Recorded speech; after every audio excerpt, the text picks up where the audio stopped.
Реплика, повелете.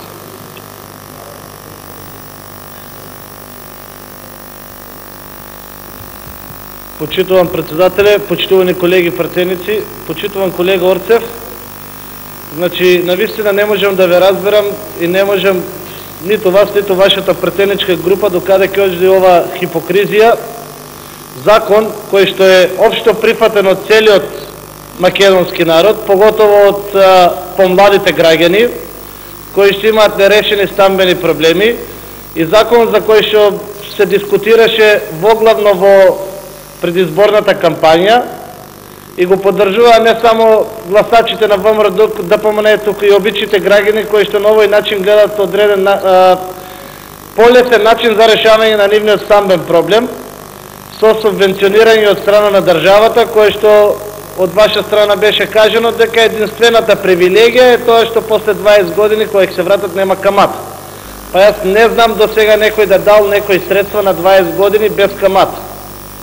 Значи, ова прв пат се случува.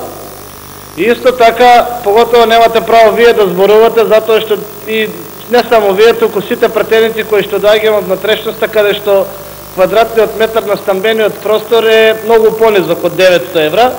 Например, струмица се движи, знаете вие најдобро, тука и господјата Цветанка Иванова уште подобро, се движи од 500 до 600 евра квадрат, така да и плюс примањата под 900 евра се во прилика во просекот на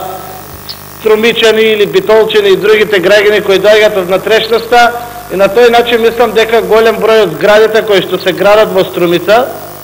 и во другите делови на Македонија ќе бидат испродадени токму благодарение на овој проект на владата на Република Македонија, а од друга страна сме сведоци дека благодарение на најавите на овој закон и квадратниот метар стамбен простор во Скопје почне да паѓа, па веќе гледаме низ улиците движејќи се билборди каде што цената оди до 888, се со цел да се запази оваа ставка од 900 евра по квадратен метар. Затоа, за вашиот закон, кој што, како што рековте, бил во вашата програма, еве за право чудо, прв пат слушам овде сите тука, имавте шанса да го промовирате тој проект, меѓутоа исто така треба да знаете дека програмата која што се прави за избори треба да биде поделена меѓу граѓаните, треба да биде прочитана од страна на граѓаните и треба да биде прифатена за да може да победите на истите тие избори и потоа таа програма да ја реализирате.